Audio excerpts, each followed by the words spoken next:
who's done it every week of the year with the system that he's got, to Shorty, who's, I would say, deeply involved in the analytics of it. And I handed you an envelope from Martin from Glebe. And could you just remove the contents of that?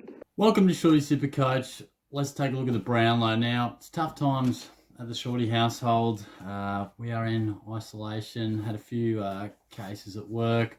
Thought I'd dodge the bullet, but I did not. So I think this is about day 5. So thank goodness for the Brownlow. Thank goodness for a bit of build-up in the footy. Otherwise, I'd be going crazy. I've had to cancel 2 haircuts. Things are getting out of hand. I even started cleaning my room. Not that you can really tell just yet, but yeah, it's a bit of a struggle, but as is the case for a lot of people out there. So plenty of workouts, a few races, and plenty of Brownlow study. Now, I'm going to jump into my phone right now and just give you a little bit of a suss of what I've been doing. Have I been a little bored? Have I had a lot of time on my hands? Probably. But take a look at this. It's a bit of my research, a bit of the background. I hope you respect it. Now, what we have here is a bit of a cross-referencing. I've got Betfair's Brownlow Predictor, AFL, and some random page that did everything for the whole year. I've also got ESPN. Now, this was just to give me a bit of a guide of, you know, it's basically getting 4 people's opinions. 2 of these do a 3, 2, and 1. And others like Betfair, you might see they sort of do like a 0.5 if you're a bit of a chance to get a vote, or sometimes they're sure on the 3, 2, and 1, and they'll just give you that. So I feel like it gives a decent spread, but like I said, Shorty's had a bit of time on his hands, so he, because we're all about the Brownlow teams. I mean, I'm not going to try and tell you that Ollie Wines or Oliver's going to win the Brownlow, or Bont. Not getting any money for that. So I've got a real confident lot. Pretty confident. That's kind of changed a little bit once I did a bit of research, and these are some real 50-50 ones. So this is where it really gets interesting. But as I said, lots of time on my hands. So, I mean, I love doing this stuff, and this is basically breaking down the game by game. There's Carlton, what all those things that I just said, what their opinions were, and finally what I think. So once you actually get into the games itself and you sort of look at the coaches' votes and a few different things, you can actually a lot of times get a pretty, obviously there's surprises, but you can get a pretty good gauge of what the 3, 2, and 1 will be, who definitely gets the 3, or the 4 guys that definitely poll. Lyons and McCluggage was really interesting. And most of this is also just, it'll be fun on Brownlow night to kind of know when you're a chance to get votes and when you should be voting. And sometimes I just had, you know, if it wasn't Neil, if it wasn't Lyons and McCluggage, you know, who could be a chance, just to give me an idea of what names we're looking out for. I had Walker just getting over, Benny Keys, and we kind of got more and more detailed as we go. Western Bulldogs, which I'll touch on, was really tough, particularly Libba. A lot of games that he sort of polls in, but, you know, a lot of dogs potentially polling. You know, Gold Coast, they were sort of easy to do because there weren't as many games, but, you know, it's a tough little prediction. West Coast was tough. Did Timmy Kelly, Dom Sheed, and I'll tell you what, this is occupied a lot of my time, and whether we win or not, gee, I'm glad I've had it, because it's killed a lot of hours which I've had available, and I love doing this sort of stuff. AFL, Betfair, Sporting News, ESPN, my thoughts, who else can sort of poll potentially, Giants, Kelly, and Taranto. If I've underlined it, you know, it's probably a bit of a tough one to call. There were ones where I was like, yeah, that's the 3, 2, and 1, barring anything crazy. And there were others where I was like, could get 2, could get no votes. To go in Adams, real interesting. Hawthorn, Wingard and O'Meara, and Sydney, I think might have been the last one I did. Mills and Parker, which I'll touch on in a sec. So I'll jump back in front of the camera, but that's a bit of an insight as to how bored Shorty has been and what he's been doing. So as you can see, plenty of time on my hands, but it's been fun. I've kind of enjoyed it. Like I said, it's been a lot of downtime. even prior to the isolation, a lot of lockdown time where you're not doing much, and I really like looking through the games, and more so like when you're watching it, you get a bit of an idea as to who's actually meant to poll and when, just to get a gauge of how you're feeling. So today, I'm not going to give you one multi that's going to win you thousands of dollars. Here, I'm going to walk you through those ones I just showed, club by club. This video could get a bit long. I'll timestamp it. But I wanted to, some people love a deep dive. Other people just want your multi. So hopefully this video can serve us both. Now, my actual tip, I think Oliver will win. Jack Steele, I think, is going to be roaring home.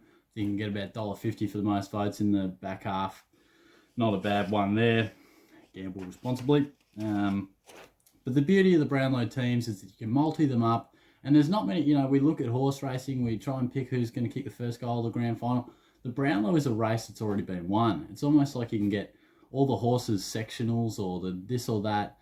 You've already got it. You've just got to kind of work out what happens. So it's a bit unique in that regard. You already have the results, but you just got to try and work it out. So I personally feel like if you're going to put any multi on for the whole year, this could be the one that actually, those odds that sound ridiculous, is actually more possible than other ones. So I'll go through it now.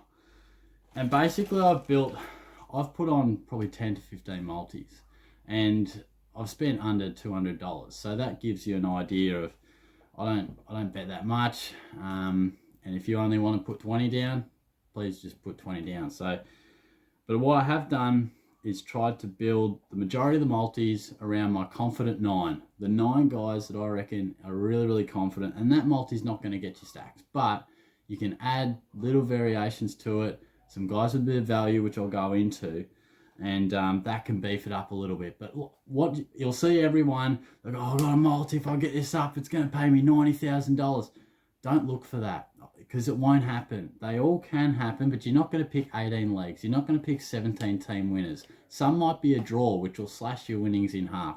So what you're going to try and do, I would suggest, have a lot of multis, a lot of combinations between the 10 and 15 mark. Have a couple of Hail Marys. We all love that, but don't put too much down. I'd be putting, your $10 to $20 on something a bit shorter, and just try and get a lot of ones that could win you $800, could win you $1,400, because we're always tempted to top up. Oh, he could get up. Oh, I reckon he can get up, and all of a sudden, you look back over the night, and you'll probably miss so many by 1 or 2, but that's why you get those crazy odds. So anyway, enough waffle. I've probably been going on for about 8 minutes. I haven't given you one tip yet, but the confidence levels. Here is the 9. Parrish, Mundy, Guthrie, Josh Kelly, Oliver, Cunnington, Amon, Martin, and Luke Dunstan. I think that'll get you around 9 to 10. I'm super confident on 7. I must admit, Merritt, I think, could be right in the mix with Parrish, so I'd suggest having some variation there. And St Kilda is also tough. Dunstan, could Jones, or even Crouch potentially. When I did St Kilda's, there was a lot of variation in those. And the ones I'm pretty confident on, DeGoey, Anderson, and that's probably it. And then you really move to the ones that could go 50-50, which is Adelaide, Brisbane, Carlton, Hawthorn, the Dogs, Sydney, and West Coast. And I'll break those down for you now. I'll timestamp it, like I said. If you're not super interested in exactly what happened, fair enough. I found it quite interesting. I think just on those 2 that I mentioned, the pretty confidence. DeGoey, I think, gets Adams by probably a couple of votes, but it's going to be tight. So just because I said I'm pretty confident doesn't mean it's a lock. And look, Anderson as well. I think Greenwood could actually be the guy. If I just go to Gold Coast, so I think Anderson's probably got a chance to poll in 3 games. Round 2 gets 35 touches. That's a unanimous 3 voter. So he gets 3 there. Round 6 he has 34. Gold Coast win. Big chance for a 2. I think Miller gets the 3. And it could be Kennedy or King for the 1 vote. Or it could be Anderson as well. I gave him 2. Round 21, 30 touches, 8 clearances. The Suns get the win again. Miller's the clear 3, and Powell and Anderson probably battle it out for the 2 and the 1. That seemed pretty clear cut. I gave Anderson 1 vote. Title is 6. And Greenwood was the guy I looked at. I had him potential pole in round 3, but I didn't give him a vote. Round 4, he had 27, 10 clearances. They lost. I gave him 2. Best on ground in round 7, 12 clearances. The Suns win. But that was a big battle between he and Miller for the 3 votes, so he could get 2. Round 10, he's a potential, but I had him for no votes. That was against the Cats, and I was there, and I was really confident that Joel was best on ground. Narkle was in the mix, and Guthrie, Higgins. The Cats dominated that game, so I think it's highly unlikely.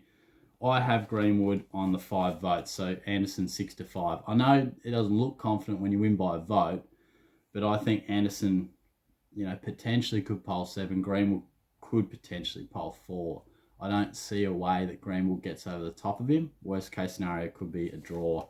And the Pies, if you want a few games to, you want to jot them down and sit by the TV and know when blokes should be polling.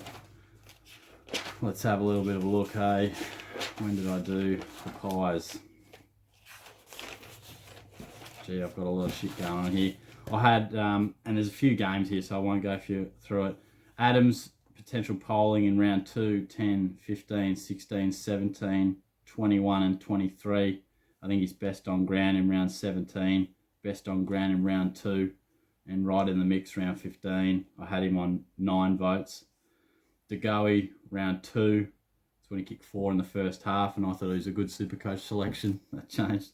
Round 8, round 11, 13, 16, 17, 18, 20, and 21.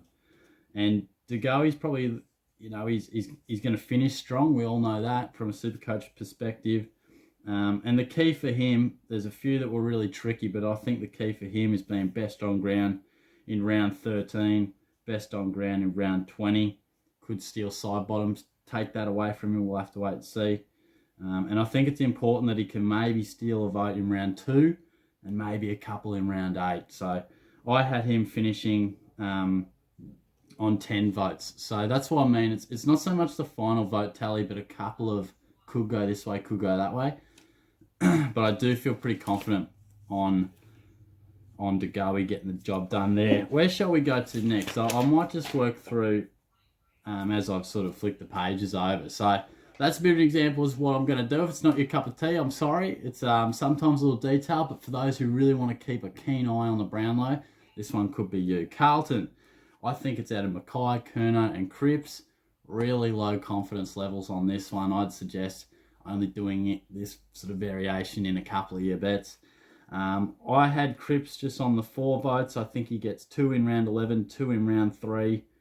He was good in round 9 and 10, but I don't have him voting. Mackay, clear best on ground in round 3 when he kicked 7. Kicked 6 in round 6. I had him just for the 1 vote. Round 7, no votes for mine. Did kick 4 and the Blues win. But round 20 is the interesting one. Can he get a vote?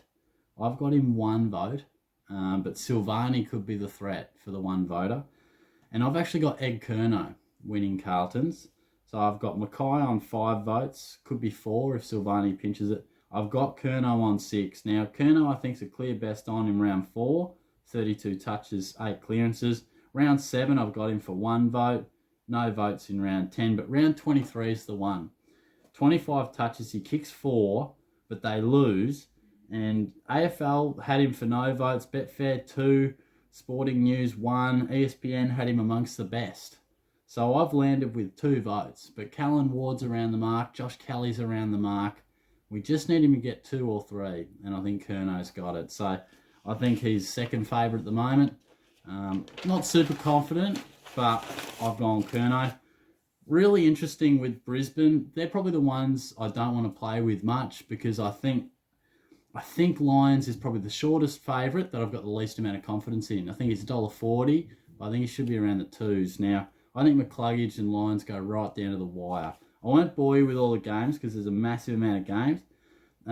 What I will say is McCluggage starts hot. I reckon he's best on in round 6, round 7, and take your eye to round 8.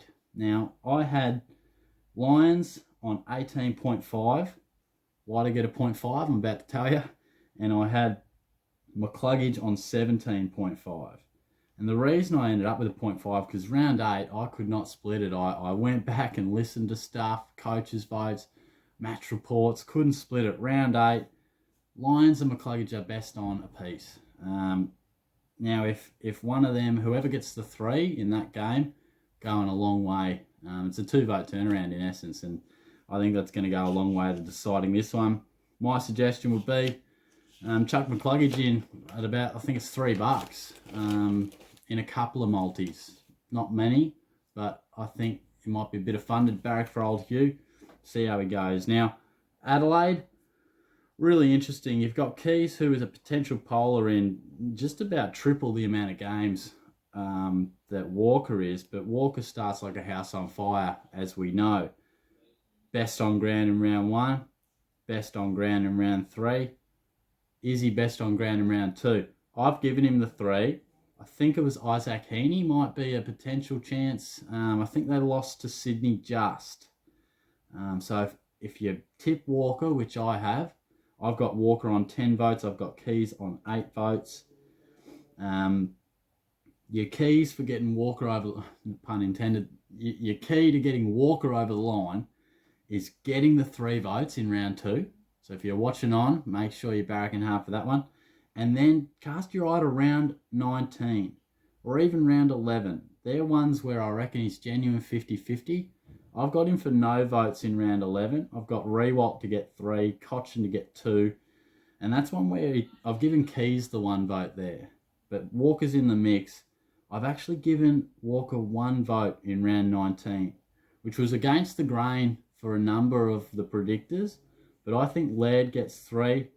I think Tom Mitchell gets 1 or 2. And I think the 1 vote is out of Keys and Walker. Now, Walker kicks 4 and they win. And I've just given it to Walker. Now, Keys had 23 touches, kicked a goal. I think it's so tight. And that's the one. I talk about the round 8 for the Brisbane Lions and McCluggage. It's round 19 for the Adelaide one. If you are trying to split them, I think Walker's $1.80, Keys is $2. If you're trying to split them, round 19 could be your money maker. Western Bulldogs, super tough. Smith versus Libba. Gee, very tricky. Smith is best on ground in round 1. Then it dries up for the most part of the year. You're probably going to have to wait till round 15. Potential in round 2, but probably not. I think he gets 2 votes in round 15. That's pretty unanimous. 31 touches, 2 goals in a win. But can he get a vote in round 20? That's the tough one. I think Dale and Daniel are very good. I worked it out that probably for the 1 vote, it's Smith or McRae. And I think that's going to be crucial. I've got him potentially polling in 6 games, where Libba, I've got potentially polling in 8. But if you saw in the Western Bulldogs one that I scanned on my phone before, so many names in the Doggies one. There's so many possibilities. It's, trying to land. I think if I'm a betting man, which I guess is what it's about, I'm going to slightly err towards Libba. But as I said, confidence level's not super high. Put this one in the Kerno pile, where I don't think you need to put it in a stack. But you might be able to beef up that, the 9 multi with a couple of these guys. Not all of them, because I don't think they'll all come through. But, have McCluggage, have Kerno, but leave a couple out. Have Libba in one. Have Walker in another. Try and not rule out all your bets in one. But, I think if you're watching on for Libba, round 8, round 9, round 14, round 16, pretty important for him to get at least 2. Gold Coast I touched on. West Coast was super tricky. I've actually landed with Tim Kelly. Now, I did the deep dive into Gaff, 7 votes. Sheed, 8 votes. Tim Kelly, 9 votes. So it was super tight. And in the end, I had, they both poll in quite a few games, but probably got confidence from Kelly. He's got some real clear 3 voters. He definitely best on when he has 42 against the Dockers in round 7. And I think for Kelly, if you're watching on, I reckon Sheed gets 2 votes in round 1. I reckon he gets 2 votes in round 19. Keep an eye on round 19 because I think they play the Saints and that's where Max King dominated. I think he kicked 6. But Sheed was right up there and the West Coast won. So some predictors gave him 3, others gave King 3. So that's a really interesting one in such a tight count. But what I like with Kelly is once round 7 comes along, he catches fire for a few weeks. I've got him going 3, then 2 in round 8, 2 in round 9. And, you know, there's 7 votes. There's 7 of his 9. So he goes bang in that middle period. He's a chance in round 18. Cripps kicks 5. Ben Keys is good. But he's a chance for a 1 vote. And I've given him 1 in round 19, that one I just referenced. Again, I think it's out of King and Sheed for the 3 voter. And Zach Jones was pretty good as well for the 1 vote. So Tim Kelly is a chance. Again, I'm preferencing Kelly, and I put him in a few multis. I'm not putting him in every one. I think you got to hedge your bets there. GWS, I'm really confident on Josh Kelly. I know I've given you a few so far where confidence levels aren't super high. I'm confident on Kelly. Polls in so many. And when he's hot, he's hot. He's big in round 13. He's big in round 16. He's big in round 22. He's big in round 7. And I know Taranto also finishes the year really well. Don't count your money before you get to round 23 because he's hot in round 21, round 22. He's pretty handy in round 23 as well. So don't count your money just yet. But that's an interesting one. I've given you Collingwood. I think De Goey gets it. Hawthorn, real interesting as well. I've given O'Meara 9 votes. Wingard 8. And Wingard is a chance in round 3 against the Cats. I've given him no votes, but watch that closely. Round 20, he comes to life again. We know the way he finished the year. I think he's best on in round 20. Can he get votes in round 21 and 22? That is the key. Because I think he's best on in the last game of the year against the Tigers, I think it was. And I think he's best on in round 20. Can he get votes? I've given him 1 and 1 for the 8 votes, but they're tough. It's tough in there. Where O'Meara, Wingard's got 5 potential voters. O'Meara has 8. Again, that one against the Cats, I think O'Meara, 34 touches. I give him the 1 vote. O'Meara seemed to be best on in round 6. I think Kaczynski kicked 5 goals. Could he get the 3? Or is it O'Meara? That's a watch for mine. And then, again, he finishes the year pretty well. Round 20 has 35, kicks a goal, Hawks win. Wingard 3, O'Meara 2, I reckon. And like I said, round 23, again, I think it's Wingard 3, but I reckon O'Meara's right in there. Him and Tommy Mitchell fighting out the 2 voter. I've got reasonable confidence on O'Meara. I think you can put that into your slightly more confident than some of the others I've referenced. And I'm just going to finish in a sec because it looks like I might be running out of a little bit of record. Got about a minute and a half left. The phone's getting pretty full, but super interesting. Callum Mills versus Luke Parker. I've deep dived it.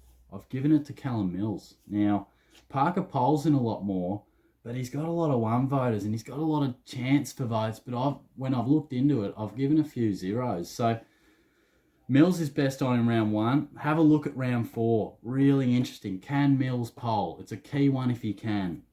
Same with round 9. Couple of votes. Let's hope. I've got it underlined. We need the 2. We need the 2 in round 17. Big game round 16. Big game round 20. I think he's best on in those.